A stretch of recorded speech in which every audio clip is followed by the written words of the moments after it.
জীবনে কোনো জিনিসই কিন্তু স্থায়ী হয় না, তা সে সময় হোক বা যে কোনো জিনিস বা যে কোনো মানুষ, সবাইকেই কিন্তু একটা সময় গিয়ে পরিবর্তন হতেই হয়। হ্যালো এভরিওয়ান, আমি বিশ্বজিৎ। আমার একটা নতুন ব্লগে তোমাদের সকলকে স্বাগত জানাই। গত কয়েকদিন যাবত আমার ঘুম থেকে ওঠার কোনো সময় গমায় ছিল না। আসলে স্কুলের বার্ষিক পরীক্ষা হয়ে যাবার কারণে আমার ছাত্রছাত্রীদের কয়েকদিন পড়া বন্ধ দিয়েছিলাম। নতুন শিক্ষাবর্ষের পড়ানো আজ থেকে শুরু হবে, তাই এখন সকাল 6:30 বাজে আর ঘুম থেকে কিন্তু উঠে পড়েছি। ওই 7:30 থেকে ক্লাস 7 এর ব্যাচটা আসার কথা। আর আজকে খুব ঠান্ডা পড়েছে বাইরে। প্রতিদিন সকালে ঘুম থেকে উঠে বিছনা তুলে সবার প্রথমে যে আমার কাজটা থাকে সেটা হচ্ছে গেট থেকে পেপারটা তোলা। প্রতিদিন পেপারটা 7:30 8টার দিকে দেয়, আজকে 7টা না বাজতে বাজতে দিয়ে গেছে। আগে প্রতিদিনই প্রায় সকাল সকালে ঘুম থেকে উঠে পড়তাম। গত 15-20 দিন ধরে টিউশন বন্ধ থাকায় পুরো জীবনের লাইফস্টাইলটাই চেঞ্জ হয়ে গেছে। রাতে ঘুমোতে যাওয়া, সকালে ঘুম থেকে ওঠা, সমস্ত কিছু ওলটপালট হয়ে গেছে। এখন পড়াতে বসালাম ক্লাস 7 এর বাচ্চাদের। আসলে এই বাচ্চাগুলোর সাথে সময় কাটাতে কিন্তু আমার বরাবরই ভীষণ ভালো লাগে, তাই জন্যই কিন্তু টিউশনটা করানো। এই 15-20 দিন টিউশন বন্ধ ছিল, এই বাচ্চাগুলোকে মিস করেছি প্রচুর। 9:30 বাজে আর এখন ছুটি দিয়ে দিলাম। আজকে সকাল থেকে মনটাও একটু খারাপ।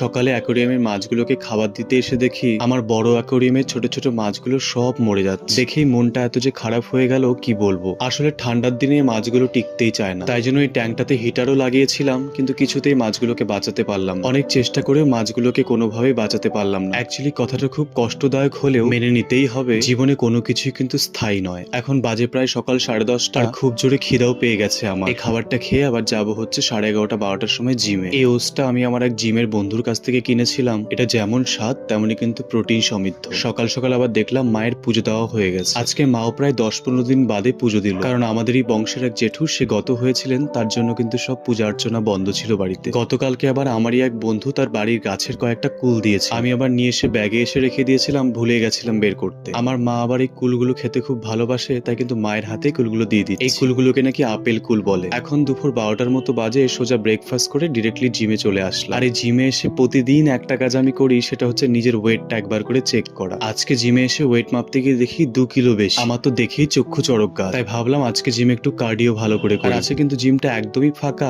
সবাই কিন্তু জিম করে বাড়ি চলে গেছে। আমার কিন্তু আর ফাঁকা জিমে কানে হেডফোন লাগিয়ে ব্যায়াম করতে বেশ লাগে। লোকজন থাকলে তো গল্প গুজব হয়, তাতে তো সময় নষ্ট হয়। এমনকি মেশিন গুলো ফাঁকা পাওয়া যায় না, যার দরুন কিন্তু অনেকটা সময় চলে যায়। তার মধ্যে তো আমার বন্ধু বান্ধব কম, একা থাকতে বেশি পছন্দ করি, তাই জন্য কিন্তু দুপুরে এই সময়টা আমি নিজে থেকে চুজ করি ব্যায়াম করার জন্য। একা একা নিজের মনের মতো করে ব্যায়াম করে তারপর বাড়ি চলে যাই। আমার বন্ধু পাবেল, সেও আমার সাথে একই সময়ে জিম করে, কিন্তু শরীরটা বেশ কিছুদিন ধরে অসুস্থ থাকার দরুন সে কয়েকদিন ধরে জিমে আসছে, আর তাই জন্যই কিন্তু আমাকে এখন একা একাই ব্যায়ামগুলো সব করতে হচ্ছে। আর আমাদের জিমের ওনারের সঙ্গে আমার আবার খুব ভালো দাদা ভাইয়ের সম্পর্ক, তাই দিনের যে কোনো সময় জিমে আসি না কেন একবারের জন্য কিন্তু না করে না। তাই আমি কিন্তু প্রতিদিন যে সময়টাতে ফ্রি থাকি আর যে সময়টা থেকে ইচ্ছা করে সেই সময় কিন্তু ব্যায়াম করতে চলে আসি। জিম থেকে বাড়ি